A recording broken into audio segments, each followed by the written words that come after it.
Chapter 14, Dreams. The big, friendly giant was seated at the great table in his cave, and he was doing his homework. Sophie sat cross-legged on the tabletop nearby, watching him at work. The glass jar containing the one and only good dream they had caught that day stood between them. The BFG, with great care and patience, was printing something on a piece of paper with an enormous pencil. "What are you writing?" Sophie asked. "Every dream is having its special label on the bottle. How else could I be finding the one I am wanting in a hurry?" "But can you really and truly tell what sort of dream it's going to be, simply by listening to it?" "I can." "But how? Is it by the way it hums and buzzes?" You is less or more right," the BFG said. "Every dream in the world is making a different sort of buzzy hum music. And these grand swashbuckling ears of mine is able to read that music." "By music, do you mean tunes?" "I is not meaning tunes, no." "Then what do you mean?" "Human beings is having their own music, right or left." "Right," Sophie said. "Lots of music." "And sometimes human beings is very overcome when they is hearing wondrous music. They is getting shivers down their spindles, right or left?" "Yeah, right," Sophie said. "So the music is saying something to them. It is sending a message. I do not think the human beings is knowing what that message is, but they is just loving it all the same." "Yeah, I guess that's about right," Sophie said. "But because of these jump-squiffling ears of mine, I is not only able to hear the music that dreams is making, but I is understanding it too." "What do you mean understanding it?" "I can read it. It talks to me. It is like a language," the BFG announced. I find that just a little bit hard to believe," Sophie said. I'll bet you is also finding it hard to believe in quogwinkles and how they is visiting for us from the stars." "Of course I don't believe that." The BFG regarded her gravely with those huge eyes of his. "I hope you will forgive me if I tell you that human beings is thinking that they is very, very clever, but they is not. They is nearly all of them not muchers and squeak pips." "I beg your pardon," Sophie said. "The matter with human beings," the BFG went on, "is that they is absolutely refusing to believe in anything unless they is actually seeing it right in front of their little own schnozzles. Of course quogwinkles is existing. I is meeting them often. I is even chittering to them." And he turned away contemptuously from Sophie and resumed his writing. Sophie moved over to read what he had written so far. The letters were printed big and bold, but were not very well formed, and here is what it said. And here's a picture of the BFG writing, and there is his writing, what he's going to write on his jars, and I'll read that out to you. "This dream is about how I is saving my teacher from drowning. I is diving into the river from a high bridge, and I is dragging my teacher to the bank, and then I is giving him the kiss of death." "The kiss of what?" Sophie asked. And the BFG stopped writing and raised his head slowly. "I is telling you once before that I is never having a chance to go to school. I is full of mistakes. They is not my fault. I do my best. You is a lovely little girl, but please remember that you is not exactly Miss Know Everything yourself. I'm sorry, Sophie said. I really am. It is very rude of me to keep correcting you. And the BFG gazed at her for a while longer. Then he bent his head again to his slow, laborious writing. Tell me honestly, Sophie said, if you blew this dream into my bedroom when I was asleep, would I really and truly start dreaming about how I saved my teacher from drowning by diving off the bridge? More, a lot more, but I cannot be scribbling the whole groat flunking dream on a titchy bit of paper. Of course there is more. And the BFG laid down his pencil and placed one massive ear close to the jar. And for about 30 seconds he listened intently. Yes. Yes, this dream is continuing very nice. It has a very Dory hunky ending. How does it end? Sophie asked. Please tell me. You would be dreaming that the morning after you is saving the teacher from the river, you is arriving at the school and you is seeing all the 500 pupils sitting in the assembly hall and all the teachers as well, and the head teacher is then standing up and saying, I's wanting the whole school to give 3 cheers for Sophie because she is so brave and is saving the life of our fine mathematics teacher, Mr. Figgins, who was unfortunately pushed off the bridge into the river by our gym teacher, Miss Amelia Upscotch. So 3 cheers for Sophie. And the whole school is then cheering like mad and shouting, bravo, well done. And forever after that, even when you was getting your sums all gung-whizzled and muddled up, Mr. Figgins is always giving you 10 out of 10 and writing, good work, Sophie, in your exercise book. And then you wake up. Oh, I like that dream, Sophie said. Of course you like it. It's a fizz wizard. He licked the back of the label and stuck it on the jar. I is usually writing a bit more than this on the labels, but you is watching me and making me jumpsy. I'll go and sit somewhere else. Don't go. Look in the jar carefully and I think you'll be seeing this dream. And Sophie peered into the jar and there, sure enough, she saw the faint translucent outline of something about the size of a hen's egg. And there was just a touch of colour in it, a pale sea green, soft and shimmering and very beautiful. And there it lay, this small oblong sea green jellyish thing at the bottom of the jar, quite peaceful but pulsing gently, and the whole of it moving in and out ever so lightly as though it were breathing. It's moving, Sophie cried. It's alive. Of course it's alive. What will you feed it on? It's not needing any food. Well, isn't that cruel? Everything alive needs food of some sort, even trees and plants. The north wind is alive. It's moving. It touches you on the cheek and on the hands, but nobody is feeding it. A dream is not needing anything. If it's a good one, it is waiting peaceably forever until it's released and allowed to do its job. If it's a bad one, it's always fighting to get out. And the BFG stood up and walked over to one of the many shelves and placed the latest jar among the thousands of others. Please, can I see some of the other dreams? And the BFG hesitated. Nobody has ever seen them before, but perhaps after all I is letting you have a little peep. He picked her up off the table and stood her on the palm of one of his huge hands. He carried her towards the shelves. Over here is some of the good dreams, the fizz wizards. Would you hold me closer so I can read the labels, please? My labels is only telling you bits of it. The dreams is usually much longer. The labels is just to remind me. And Sophie started to read the labels. The first one seemed long enough to her. It went right around the jar, and as she read it, she had to keep turning the jar, and this is what it said.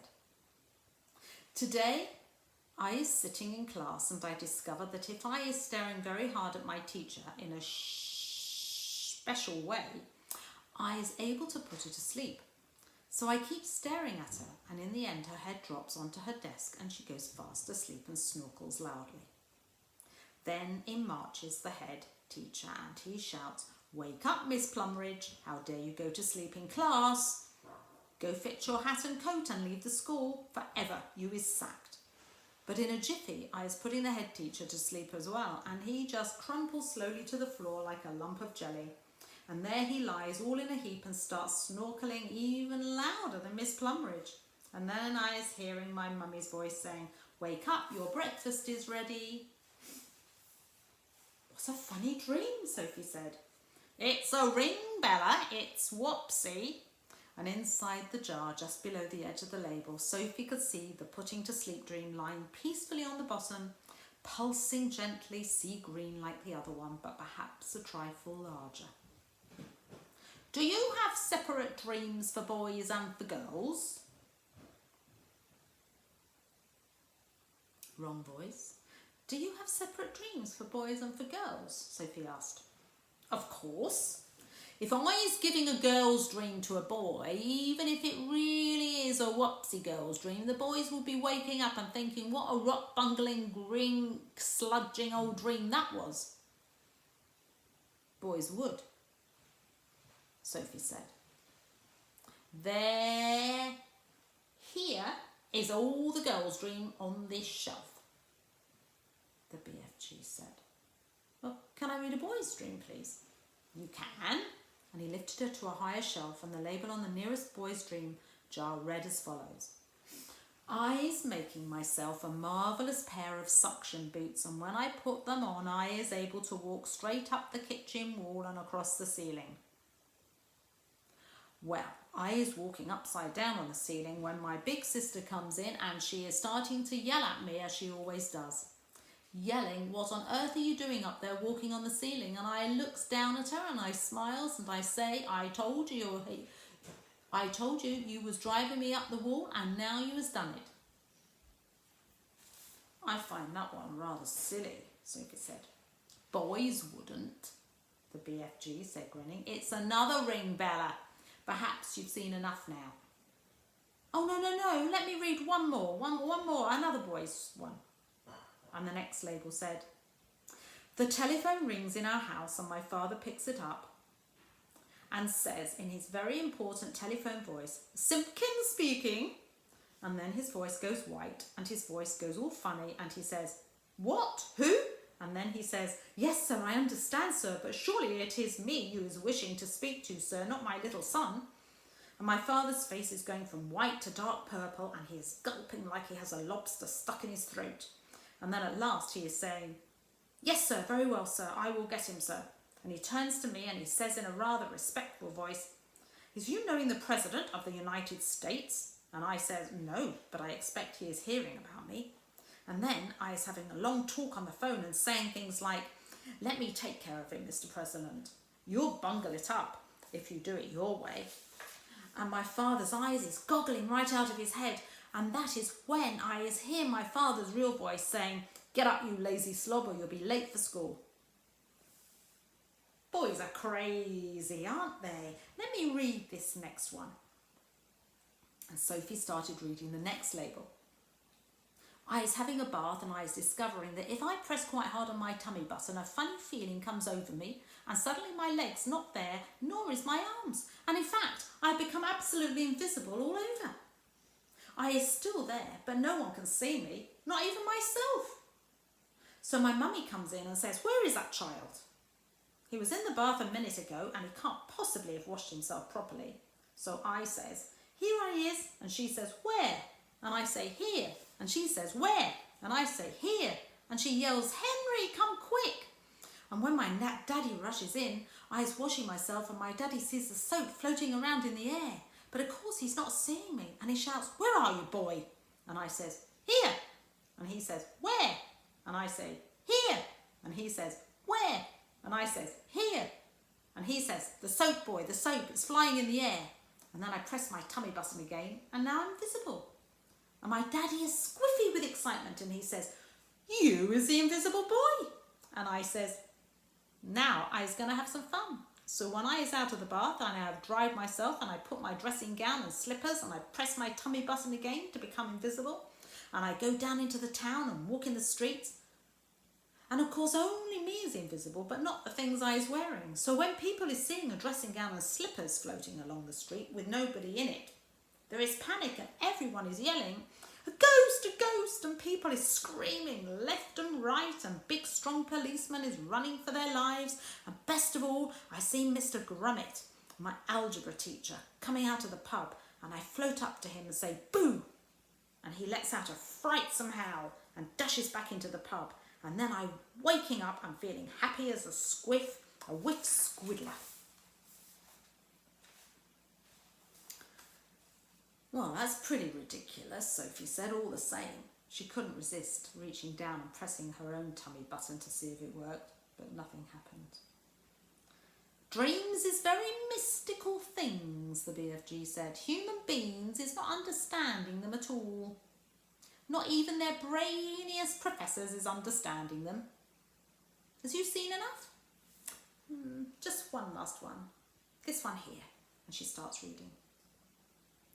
I has written a book and it is so exciting nobody can put it down. As soon as you have read the first line, you is hooked on it, so you cannot stop until the last page. And in all the cities, people is walking in the streets, bumping into each other because their faces are buried into the book, and dentists are reading it and trying to fill teeth at the same time. But nobody minds because they is all reading it is two in the dentist's chair. Drivers are reading it while driving, and cars are crashing all over the country. Brain surgeons are reading it while they are operating on brains, and airline pilots is reading it going to Timbuktu instead of London. And football players is reading it on the field because they can't put it down, and so the Olympic runners while they are running too. And everybody has to see what is going to happen next in my book, and when I wake up I am still tingling with excitement at being the greatest writer in the world, until my mummy comes in and says I was looking at your English exercise book last night and really your spelling is atrocious, and so is your punctuation. That's enough for now, the BFG said. There is jillions more, but my arm is getting tired holding you up. What are all those over there? Why have they all got such tiny labels? That, the BFG, is because one day I is catching so many dreams I is not having the time or energy to write out long labels. But there is enough to remind me. Can I have a look at those, please? And the long-suffering BFG carried her across to the jars she was pointing to, and Sophie read them rapidly, one after the other. I is climbing Mount Everest with just my pussycat for company. I is inventing a car that runs on toothpaste.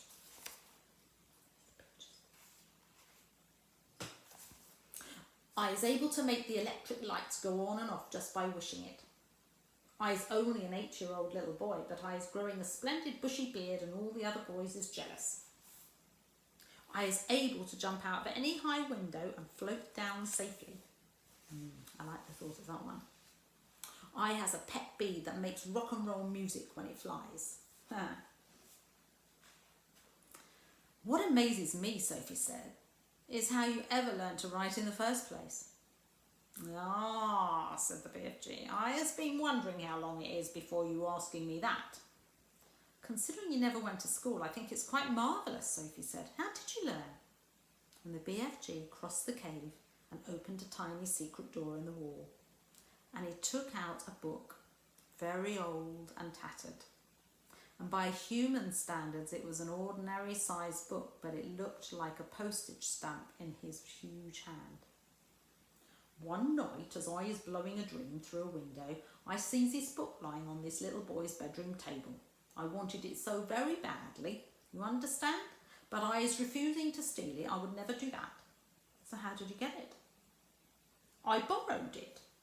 Just for a short time I borrowed it. And how long have you had it? Perhaps only about 80 years. Soon I shall be putting it back. And that's how you taught yourself to write? I is reading it hundreds of times, and I is still reading it and teaching new words to myself and how is to write them. It is a most scrumdiddly-yumptious story. Sophie took the book out of his hands. Nicholas Nickleby, she read aloud. By Dahl's chickens, the BFG said. By who? Sophie said. Just then there came a tremendous noise of galloping feet just outside the cave. What's that? That is all the giants zip-fizzing off to another country to guzzle human beings, the BFG said. He quickly popped Sophie into his waistcoat pocket, then hurried to the cave entrance and rolled down the stone. Sophie, peeping out of the spy hole, saw all 9 of the fearsome giants come past at full gallop. Where is you off to tonight? Shouted the BFG. We is all off, all of us, flush bunking off to England tonight, answered the flesh lumper eater as they went galloping past. England is a luxurious land, and we is fancying a few nice little English chidlers. I, shouted the maid masher, is knowing where there is a giggle house for girls, and I is guzzling myself full of froth blower.